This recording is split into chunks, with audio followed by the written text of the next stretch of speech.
దేవునికి మహిమ కలుగును గాక. హల్లెలూయా, హల్లెలూయా. కొద్ది నిమిషాలు దేవుని యొక్క వాక్యాన్ని ధ్యానం చేసుకుందాం. యోహాను సువార్త 8వ అధ్యాయము. యోహాను సువార్త 8వ అధ్యాయము 12వ వచనం చదువుకుందాం. మరలా యేసు, నేను లోకమునకు వెలుగును, నన్ను వెంబడించువాడు చీకటిలో నడవక జీవపు వెలుగు కలిగి ఉండునని వారితో చెప్పాను. చదవబడిన వాక్యాన్ని ఈ రాత్రికాల సమయంలో కొద్ది నిమిషాలు ధ్యానం తగ్గించింది. కొద్ది నిమిషాలు మనం ధ్యానం చేద్దాం. యేసయ్య ఈ లోకంలో ఉన్నప్పుడు చెప్తున్నటువంటి మాట, యేసయ్య ఈ లోకంలో ఉన్నప్పుడు చెప్పినటువంటి మాట ఏమని చెప్తున్నారు అంటే, నేను లోకమునకు వెలుగును, నన్ను వెంబడించువాడు చీకటిలో నడవక జీవపు వెలుగు కలిగి ఉండునని వానితో చెప్పా. ఏ వెలుగంట? ఏ వెలుగు అది? జీవపు వెలుగు. ఈ లోకంలో చాలా రకాలైనటువంటి వెలుగులు ఉన్నాయి. ఇప్పుడు ఈ లైట్ ఒక రకమైనటువంటి వెలుగునిస్తుంది, ఈ లైట్ ఒక రకమైన వెలుగునిస్తుంది, మధ్యలో ఆ లైట్ వేస్తుంది, అది ఇంకొక రకమైన వెలుగుని వస్తూ ఉంటుంది. ఆ చివర ఉన్నట్టు లైట్లు అదొక రకమైన వెలుగునిస్తుంది. ఈ రోజుల్లో రకరకాల వెలుగులు, సూర్యుని వెలుగు వేరే, చంద్రుని వెలుగు వేరే, అలాగున అనేక రకాలైనటువంటి వెలుగు అనేది ఈ లోకంలో మనకి కనబడుతోంది. అయితే యేసయ్య చెప్తున్నటువంటి మాట, ఎవరైతే ఆయనను వెంబడించే వారుగా ఉంటారో అటువంటి వారు చీకటిలో నడవక జీవపు వెలుగు కలిగి ఉండును. ఆయనను వెంబడించే వారు ఎలాగుంటారంట? జీవపు వెలుగు కలిగి ఉండును. రైట్. 2 వారాల క్రితం మీకు ఒక వాక్యం చెప్పాను, అంధకార క్రియలు అని. ఏ విషయం? అంధకార క్రియలు అని 2 వారాల క్రితం ఆ వాక్యం చెప్పాను. యాక్చువల్గా ఆ వారం అది చెప్దాం అనుకున్నా, దాని తర్వాత వారం ఈరోజు చెప్పేటువంటి వాక్యం చెప్దామని అనుకున్నా. కానీ మధ్యలో మన మీటింగ్స్ రావడం వల్ల ఒక వారం మనకి గ్యాప్ వచ్చింది. అయితే మరి ఈ యొక్క రాత్రికాల సమయంలో కొన్ని విషయాలు మనము వాక్యంలో నుంచి ధ్యానం చేద్దాం. ఈరోజు వెలుగు అనేటువంటి ఒక టాపిక్ మనం విందాం. వెలుగు. ఈ వెలుగు గురించి ఆలోచన చేస్తే యేసయ్య చెప్తున్నాడు, నేను లోకమునకు వెలుగును అంటూ ఉన్నాడు. యేసయ్య అంటున్న మాట ఏంటి? నేను లోకమునకు వెలుగును అంటూ ఉన్నాడు. ఇప్పుడు ఈ యొక్క టాపిక్ గురించి ఆలోచన చేస్తే బయట చాలామంది చాలా రకాలుగా మాట్లాడుతున్నటువంటి పరిస్థితులు ఉన్నాయి. మరుముఖ్యముగా కొంతమంది వాక్యానికి విరోధముగా వ్యతిరేకంగా మాట్లాడేవారైతే మరీ దారుణంగా మాట్లాడుతున్నటువంటి పరిస్థితులు ఉన్నాయి. వాళ్ళు మాట్లాడేటువంటి మాటల్లో ఒక మాట ఏంటంటే, సూర్యుడు ఎన్నో రోజు సృజింపబడ్డాడని బైబిల్ ప్రకారంగా మనం చదువుతూ ఉంటాం. ఆదికాండం 1వ అధ్యాయం ప్రకారంగా వాళ్ళు అనే మాట ఏంటంటే, సూర్యుడు ఎప్పుడో తయారైతే మరి మొదటి రోజు ఎలాగైంది, రెండో రోజు ఎలాగైంది సూర్యుడు లేకుండా అన్నట్టుగా కొంతమంది వాదించేటువంటి వారు కూడా కొంతమంది కనబడుతూ ఉన్నారు. ఓకే, ఇప్పుడు ఇక్కడ దేవుడే ఆయన ఏమై ఉన్నాడు? వెలుగై ఉన్నాడు. దేవుడే ఏమై ఉన్నాడు? వెలుగై ఉన్నాడు. ఆ మాట మనము అర్థం చేసుకోవాలి. ఆయన చెప్తున్నటువంటి వెలుగు ఇలాగ లైటింగ్ వస్తే వచ్చే వెలుగు, సూర్యుని కాంతి వస్తే వచ్చే వెలుగు, చంద్రుని కాంతి వస్తే వచ్చే వెలుగు, అలాగున మనకి భౌతికంగా కనబడేటువంటి వెలుగు గురించి అయితే ఆయన మాట్లాడతలేదు. కానీ ఇంకొక మాట మనం లోతుగా అర్థం చేసుకుంటే ఈరోజు చదివినటువంటి వాక్య ప్రకారంగా ఒక క్లియర్గా మనం అర్థం చేసుకోవచ్చు. ఏ వెలుగు అంటది? జీవపు వెలుగు. ఏ వెలుగు అంటది? జీవపు వెలుగు. ఇప్పుడు మీకు ఇది అర్థం కావటానికి ఒక మాట చెప్తా. ఆక్సిజన్ అయినా కార్బన్ డైఆక్సైడ్ అయినా రెండు కూడా ఎలాగుంటాయి? ఈ రెండు కూడా ఎలాగుంటాయి? గాలి రూపంలోనే ఉంటాయి. ఆక్సిజన్ అయినా కార్బన్ డైఆక్సైడ్ అయినా ఏ రూపంలో ఉంటాయి? గాలి రూపంలోనే ఉంటాయి. కానీ మనిషి బ్రతకాలి అంటే, మనిషి జీవించాలి అంటే కార్బన్ డైఆక్సైడ్ కావాలా లేదా ఆక్సిజన్ కావాలా? ఏదైతే గాలేగా, ఏదైనా గాలేగా. కార్బన్ డైఆక్సైడ్ గాలిలాగానే ఉంటుంది, అలాగే ఆక్సిజన్ కూడా గాలిలాగానే ఉంటుంది. అవి కాకుండా ఇంకా కొన్ని రకాలు ఉన్నాయి. నైట్రోజన్ అని చెప్పేసి ఇంకొక రకమైనటువంటి గాలి, హీలియం అని చెప్పేసి ఇంకో రకమైనటువంటి గాలి, అలా కొన్ని రకాలైనటువంటి గాలులు అనేవి ఉన్నాయి కదా. కాబట్టి ఏ గాలి అయితేనేంటి అని చెప్పేసి అంటానికి, మానవుడు బ్రతకాలి అంటే ఏం కావాలి? ఆక్సిజనే కావాలి కదా. అలాగున ఏ వెలుగు పడితే ఆ వెలుగు మనకు ఉపయోగపడుతుంది అంటే కాదు. మనకు ఉపయోగపడేటువంటి వెలుగు ఏది అంటే, ఏ వెలుగు అంటది? జీవపు వెలుగు. అది ఈ లోకములో ఉన్నప్పుడైనాను, ఈ లోకమును విడిచిన తర్వాత అయినాను మనకి ఏ వెలుగు కావాలి? జీవపు వెలుగు అనేది కావాలి. ఆ జీవపు వెలుగు అనేది ఎలా వస్తుంది మనకి అంటే, ఆయనను వెంబడించినప్పుడు. ఎవరిని వెంబడించినప్పుడు? ఎవరిని పడితే వాళ్ళని వెంబడిస్తే మనకి జీవపు వెలుగు రాదు. ఎవరిని పడితే వాళ్ళని మనము ఫాలో అయిపోతూ ఉంటే మనకి జీవపు వెలుగు అనేది రాదు. ఎవరిని వెంబడించాలి? యేసయ్యను మాత్రమే. ఎవరిని? యేసయ్యను మాత్రమే. ఎవరైతే అలాగున నడుస్తారో అటువంటి వారు జీవపు వెలుగు కలిగి ఉండునని యేసయ్య చెబుతున్నటువంటి మాట ఈ యొక్క వచనములో మనము చదువుతూ ఉన్నాం. కాబట్టి ఈ వెలుగు కలిగి ఉండాలి అని వాక్యము మనకి చెప్తా ఉంది. ఎందుకు కలిగి ఉండాలి? వెలుగు అనేది మనము ఎందుకు కలిగి ఉండాలి? కొన్ని పాయింట్లు విందాం.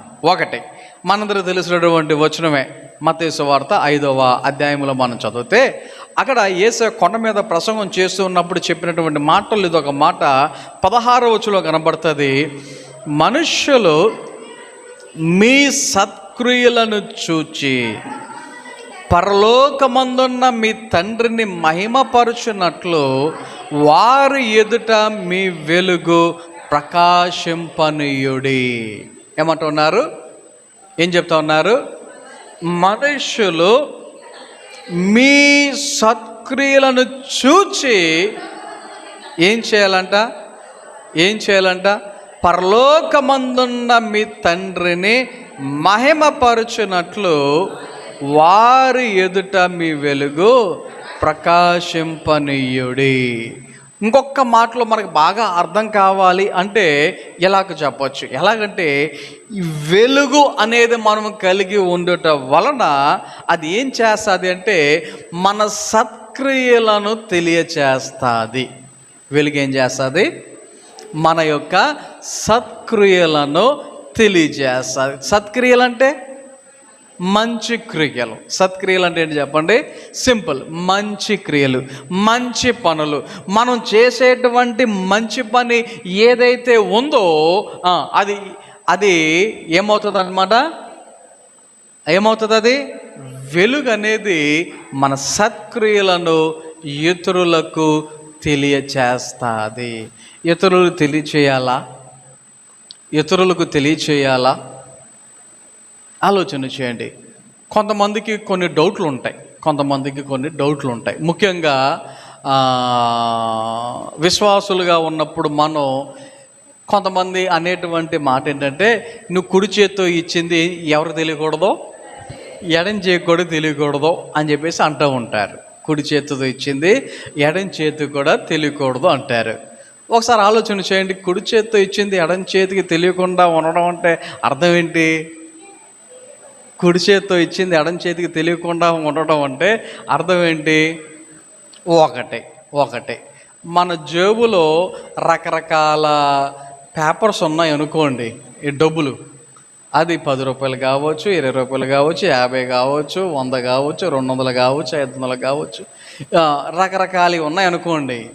కొంతమందికి తెలివైన వాళ్ళు బాగా ఉంటుంది, స్పర్శతో కూడా చెప్పేస్తారు అదే కాగితం.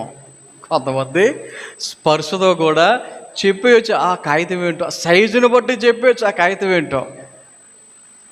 అదే అమెరికాలో అయితే ఏ కరెన్సీ అయినా ఒకటే సైజు వాళ్ళకి, ఒకటే.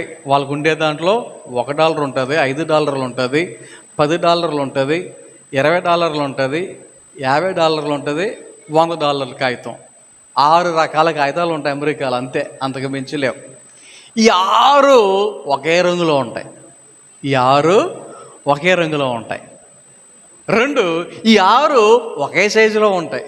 ఈ 6 కూడా ఒకే సైజులో ఉంటాయి. మన డబ్బులు అయితే సైజులు వేరు, రంగులు వేరు, మనం కనిపెట్టేయచ్చు. మరి అమెరికా డబ్బులు అయితే అన్నీ ఒకే రంగు, ఒకే సైజు, ఎలా తెలుస్తాయి? కాబట్టి ఒక చేతితో ఇచ్చింది ఇంకో చేతికి తెలియకూడదు అనేది కొంతమంది చెప్పేటువంటి విషయం. ఓకే, అయితే కొన్ని చెప్పకుండా దేవునికి ఇచ్చే విషయంలో ఎవరికి చెప్పకుండా చేసేది కొన్ని ఉన్నాయి.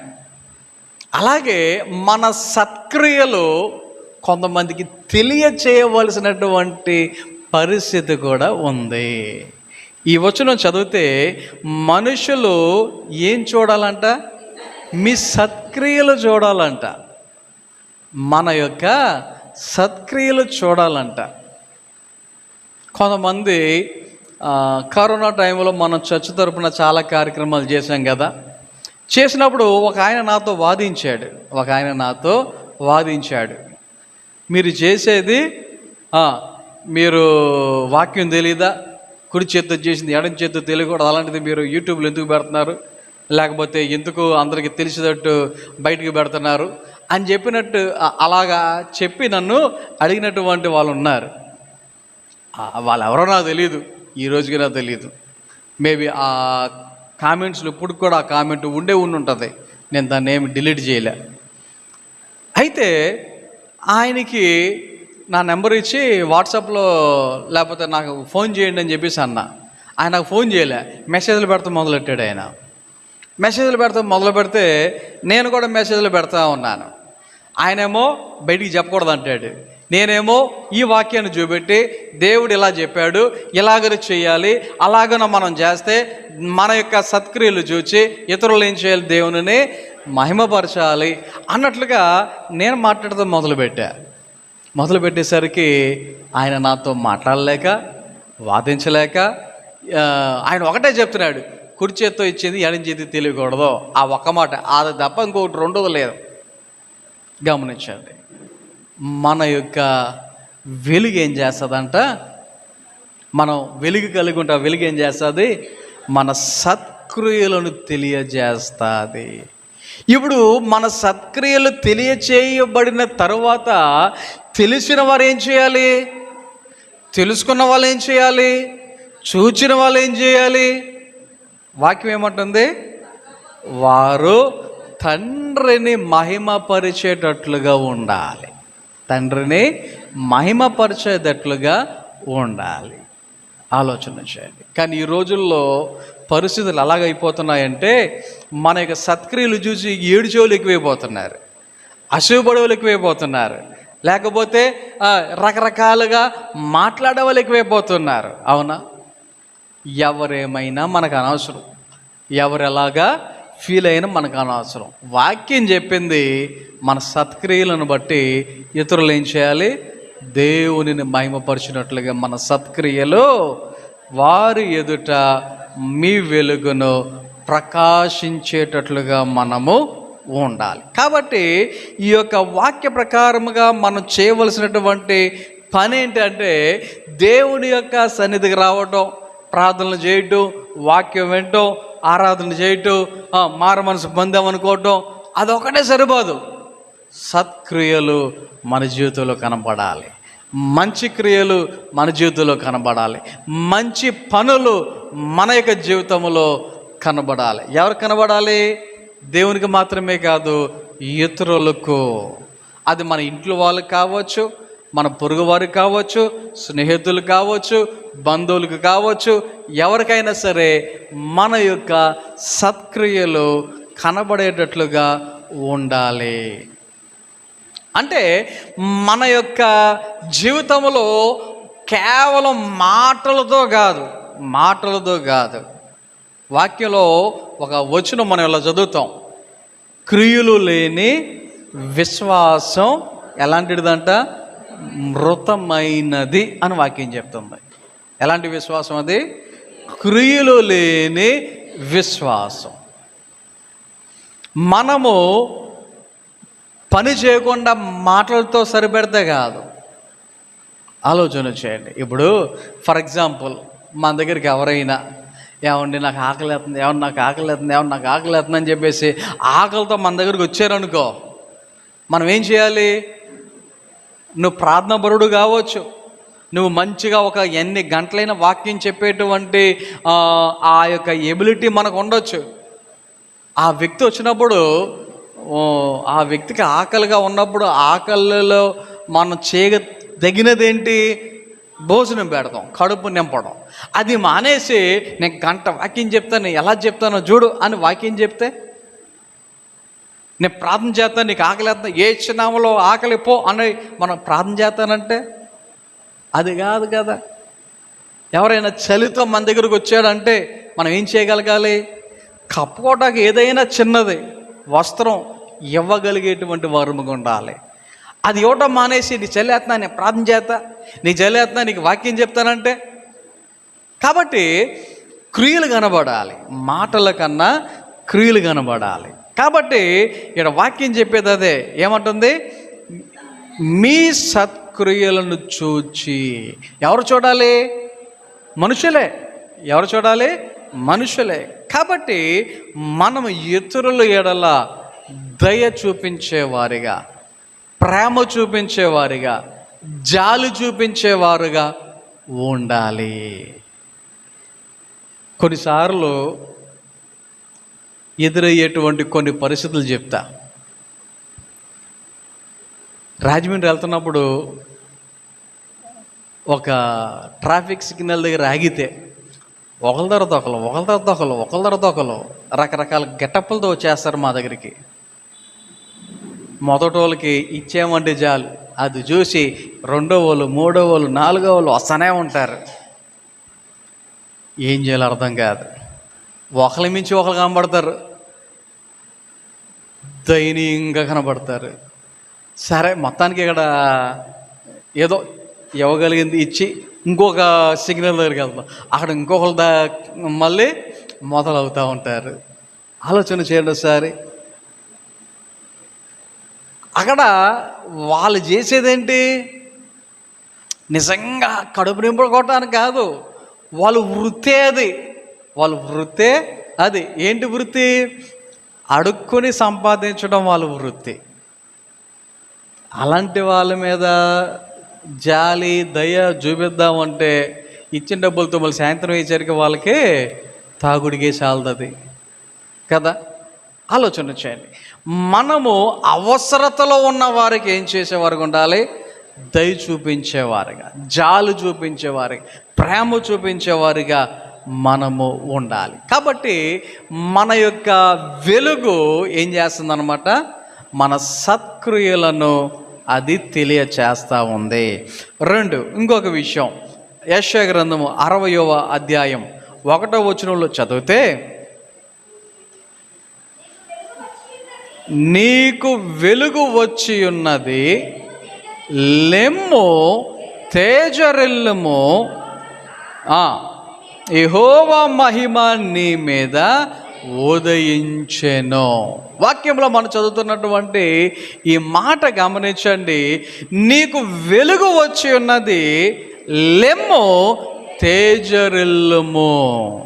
తెలుగులో తేజరిల్లుము అని ఉంది, కానీ ఇంగ్లీషులో మనం చదివితే అక్కడ దానికి ఇంకొక అర్థం వచ్చేటువంటి మాట కనబడుతుంది.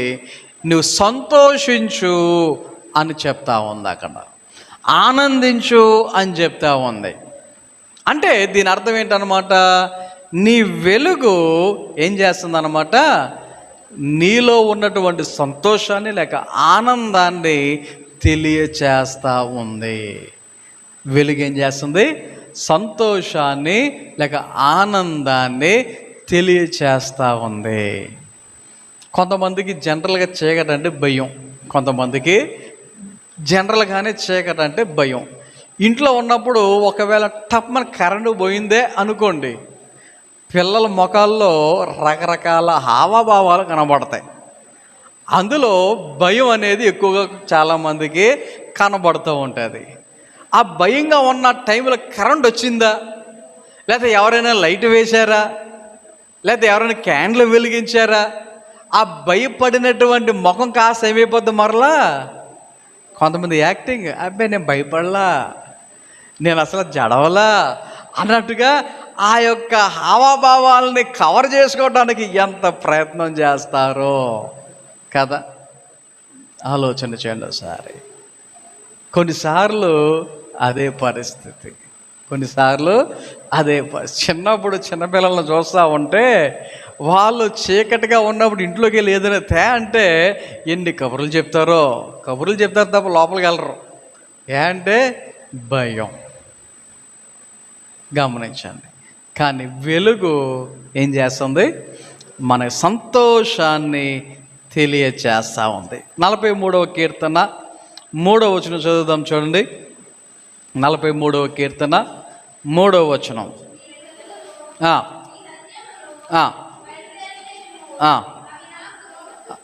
అవి నాకు త్రోవ చూపును. దేవుని యొక్క వాక్యంలో మరొక వచనం మనం చదువుతూ ఉన్నాం. ఈ యొక్క చదువుతున్నటువంటి వచనంలో మనం చదివితే, నీ వెలుగును నీ సత్యమును బయలుదేరజేయుము. అవేం చేస్తున్నాయి, నాకు త్రోవ చూపును. అవి నీ పరిశుద్ధ పర్వతమునకును నీ నివాస స్థలములకును నన్ను తోడుకొని వచ్చును. ఏం చేస్తుంది ఆ వెలుగు, ఎక్కడికి తోడుకొని వస్తూ ఉన్నాయంట, పరిశుద్ధ పర్వతమునకును నీ నివాస స్థలములకును నన్ను తోడుకొని వచ్చును. ఈ యొక్క రాత్రికాల సమయంలో ఈ వెలుగు ఎప్పుడైతే మనం కలిగి ఉంటామో అవి మనకు త్రోవ చూపేటువంటివిగా ఉన్నాయి. త్రోవ చూపడం అంటే ఇంకొక మాటలో అర్థం చేసుకుంటే ఈ వచనం ప్రకారంగా అవి నీ యొక్క నివాస స్థలము వరకు ఏం చేస్తూ ఉంటుందంట, నివాస స్థలం వరకు ఏం చేస్తుందంట, తోడుకొని వచ్చును. ఆలోచన చేయండి. ఈ లోకంలో ఉన్నటువంటి వెలుగు కొన్నిసార్లు స్ట్రీట్ లైట్లు ఉంటాయి.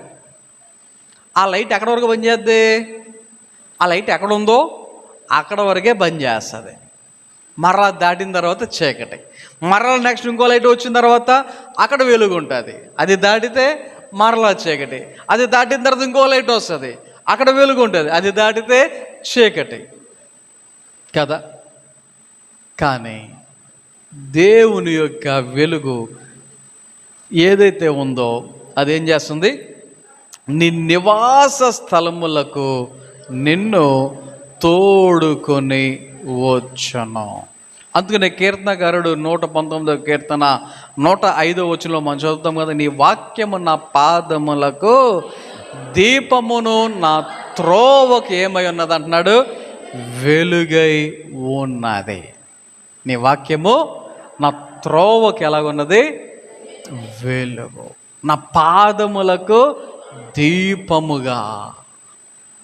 ఈ రాత్రికాల సమయంలో నీ వెలుగు ఏదైతే నువ్వు కలిగి ఉన్నావో అది ఏం చేస్తుంది అంటే నీ ఇంటి వరకు నిన్ను నడిపేస్తుంది. ఈ లోకములో ఉన్నంత కాలము మనకు ఒక టెంపరరీ హౌస్ అనేది ఉంది. ఈ లోకంలో ఉన్నంత వరకు మనకేముంది? టెంపరరీ హౌస్ అనేది ఉంది. ఆ తర్వాత ఈ లోకాన్ని విడిచిపెట్టిన తర్వాత మనకి ఏ ఇల్లు ఉంది? ఇక్కడేమో టెంపరరీ హౌస్ అన్నాను కదా, ఇప్పుడు అదే ఏ హౌస్ అవుతుంది? అది పర్మనెంట్ హౌస్ అవుతుంది మనకి. ఆ పర్మనెంట్ హౌస్ వరకు కూడా నడిపించేది ఏది అంటే మనము కలిగి ఉన్న వెలుగే. ఏ వెలుగునైతే మనము కలిగి ఉన్నామో ఆ వెలుగు ఏం చేస్తుంది? మనలను మన యొక్క నివాస స్థలము వరకు అది మనలను నడిపిస్తుంది. తర్వాత ఇంకొక వచనం చదువుదాం. సామెతల గ్రంథం 13వ అధ్యాయం. సామెతల గ్రంథం 13వ అధ్యాయం 9వ వచనం చదువుదాం. నీతిమంతుల వెలుగు తేజరిల్లును, భక్తిహీనుల దీపము ఆరిపోవును.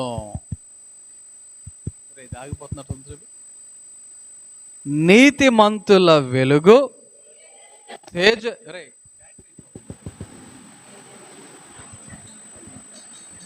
నీతిమంతుల వెలుగు తేజరిల్లును, భక్తిహీనుల దీపము ఆరిపోవును. సో ఈ వచన ప్రకారంగా మనం ఆలోచన చేస్తే వెలుగు అనేది మనము కలిగి ఉంటే ఆ వెలుగును బట్టి నీ యొక్క నీతి ఏమవుతా ఉంది?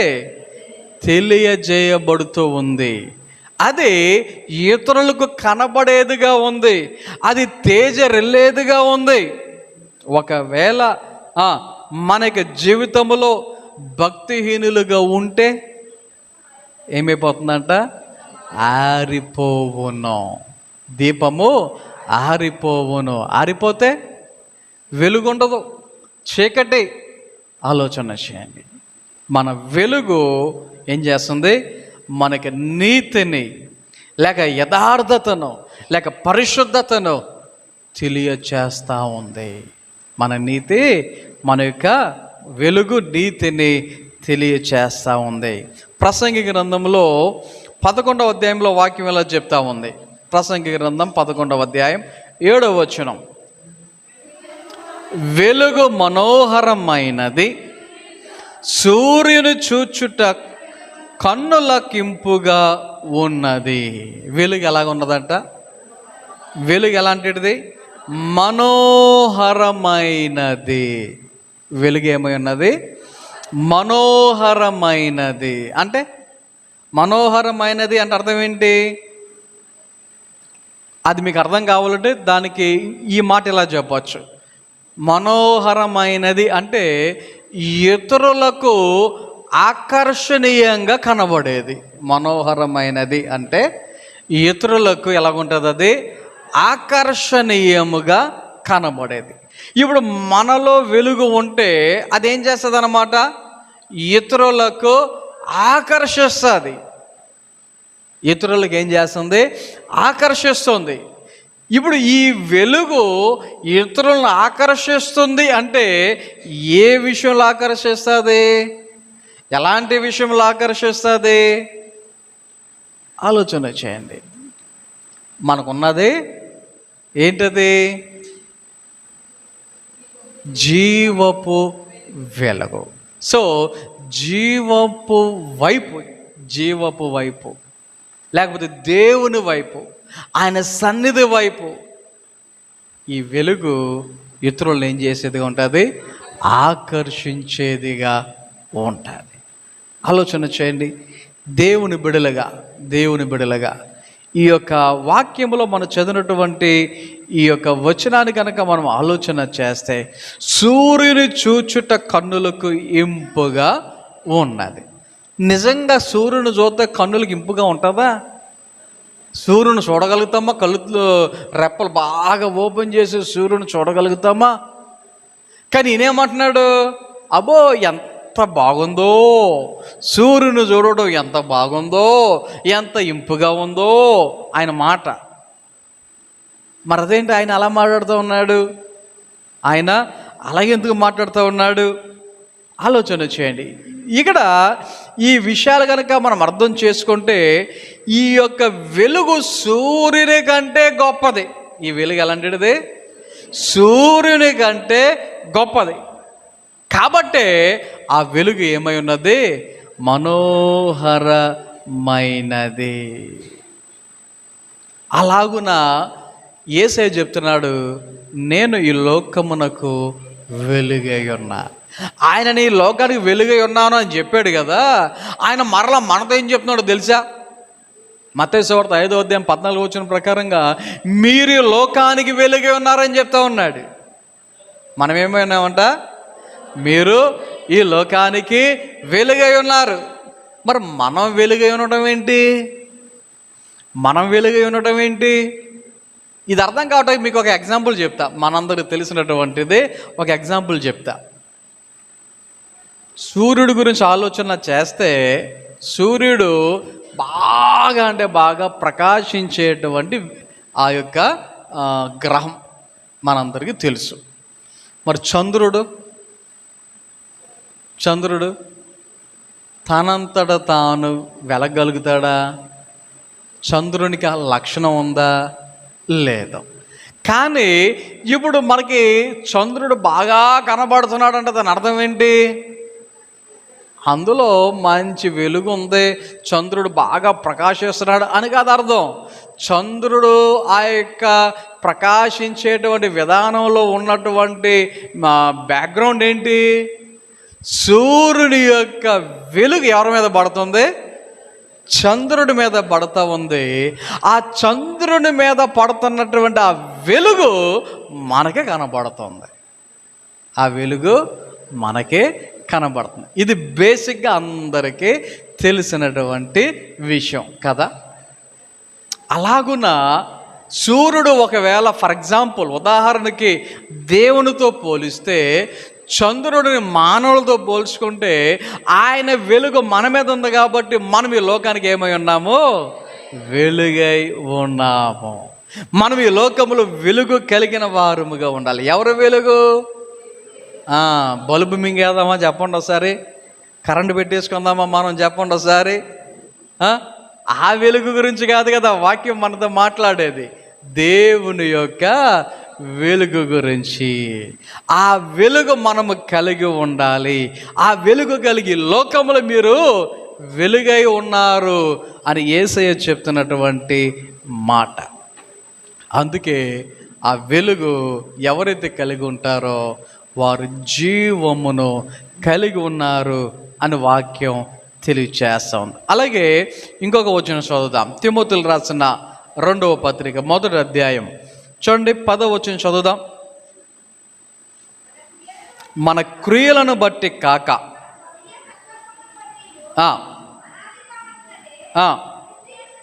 క్రీస్తు యేసునందు మనకు అనుగ్రహింపబడినదియు క్రీస్తు యేసును మన రక్షకుని ప్రత్యక్షత వలన బయలుపరచబడినదియునైన తన కృపను బట్టి మనలను రక్షించి పరిశుద్ధమైన పిలుపుతో ఆయన మనలను పిలిచెను. ఆ క్రీస్తు యేసు మరణమును నిరార్థకము చేసి జీవమును అక్షయతయను సువార్త వలన వెలుగులోనికి తెచ్చెను. ఈ యొక్క వచనంలో మనం చదివితే మనకి అర్థమయ్యేటువంటి మాట, వెలుగు అనేది కలిగి ఉండుట వలన మనం ఏమవుతున్నాం అంటే అక్షయత అను సువార్త వలన మనము ఎక్కడికి వచ్చాము? వెలుగులోనికి వచ్చాం. అంటే ఈ వెలుగు అక్షయత భాగ్యాన్ని మనకి ఇస్తుంది, తెలియచేస్తుంది. ఆలోచన చేయండి. అక్షయత అంటే క్షయము కానిది. అక్షయత అంటే అర్థం ఏంటి? క్షయము కానిది అంటే పాడవన్నది, పోకుండా ఉండేది. దేని వలన సాధ్యం అంటే ఇది వాక్యం అనేటువంటి వెలుగు, దేవుని యొక్క వెలుగు, స్వార్థ వలనైనటువంటి వెలుగు. వీటి వలన మనం ఇప్పుడు అక్షయత అనేటువంటి భాగ్యాన్ని కలిగి ఉండగలుగుతున్నాం. అక్షయత అనేటువంటి భాగ్యాన్ని మనము పొందుకోగలుగుతూ ఉన్నాం. ఈ లోకములో ఈ శరీరము ఒకరోజు ఏమైపోద్ది? క్షయమైపోద్ది. ఈ శరీరం అనేది ఒక రోజున క్షయమైపోతూ ఉంటుంది. ఆలోచన చేయండి. క్షయమేమై అప్పుడే అవ్వదు. ఎప్పుడవుతుంది క్షయం అయిపోవటం అంటే? ఎప్పుడవుతుంది? జనరల్గా మనకు తెలిసినటువంటి మాట, బాధపడవసరం లేదు, చెప్పండి ఒకసారి. చనిపోయిన తర్వాత. ఎప్పుడవుద్ది? చనిపోయిన తర్వాత కదా. కానీ కొన్నిసార్లు మనం మన శరీరాన్ని చూసి ఎంత బాధపడిపోతామో. అయ్యయ్యో మా పిల్లడు నల్లగైపోయాడు, బాధ వచ్చేద్దా లేదా? లేదా పొక్కులు వచ్చినాయి అంటే అయ్యయ్యో మొహం పాడైపోయింది, బాధ వచ్చేద్దా లేదా? వయసు పెరిగే కొద్దీ శరీరం ముడత వస్తూ ఉంటుంది. అయ్యో ఓయ్ ముడత వచ్చేసింది, ముసలిదాన్ని అయిపోతున్నాను, బాధ వచ్చేద్దా లేదా? అరా దేనికి? క్షయమైపోతుందని, పాడైపోతుందని కదా. వాక్యం ఏమంటుంది? ఓరు బాబు, మీది క్షయమయ్యేటువంటి పరిస్థితి కాదు, మీరు ఎక్కడికి వస్తున్నారు? అక్షయతలోనికి వస్తున్నారు. ఎలా వస్తున్నాం అక్కడికి అంటే? వెలుగు వలన. ఆ యొక్క వెలుగు వలన. ఎందుకు ఆ వెలుగుకి అంత ప్రత్యేకత అంటే, ఆ వెలుగు ఎటువంటి వెలుగు? అది జీవము కలిగిన వెలుగు. ఆ వెలుగు ఎలాంటిది? అది జీవము కలిగినటువంటి వెలుగు.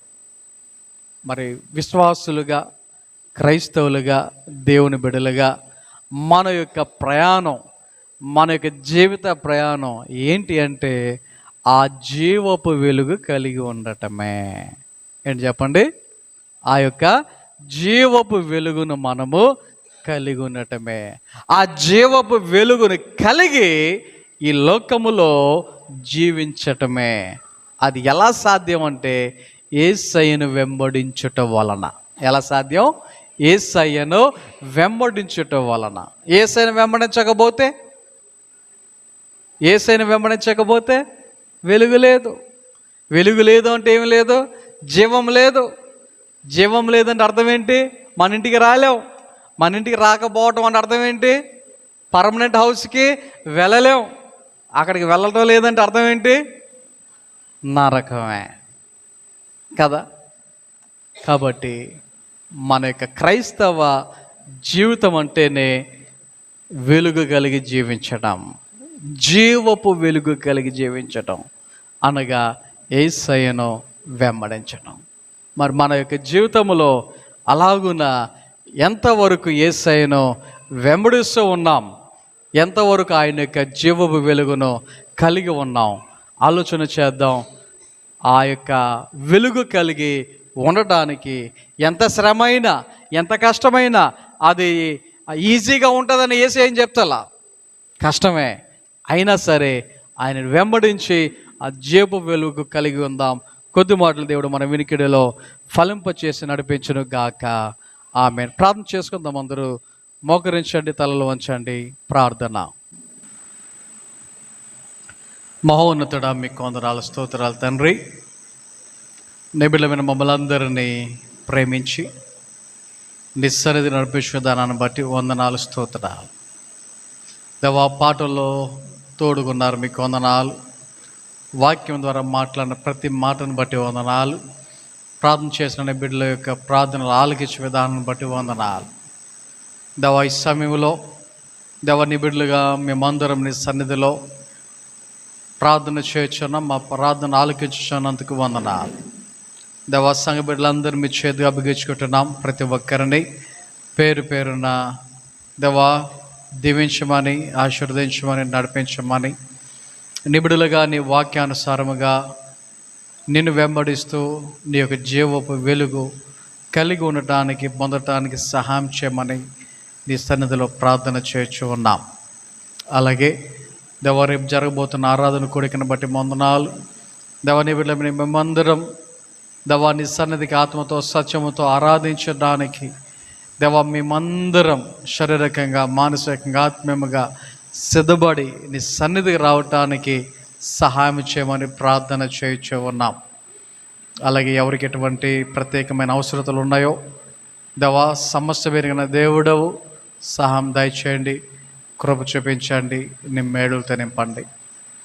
అలాగే ఈ రాత్రికాల సమయంలో ప్రతి ఒక్కరికి మంచి నిద్ర అనుగ్రహించమని, రేపు ఉదయాన్నే లేచి దేవా నిన్ను స్తుతించడానికి, మేము పరచడానికి నీ సన్నిధికి నడిపించమని, నీ సన్నిధి మా గృహాలకు వెలుచుండగా నీ మెండిన దీవెనలతో ఆశీర్వాదములతో నింపమని యేసు నామమున ప్రార్థన చేయుచున్నాము తండ్రి. ఆమేన్.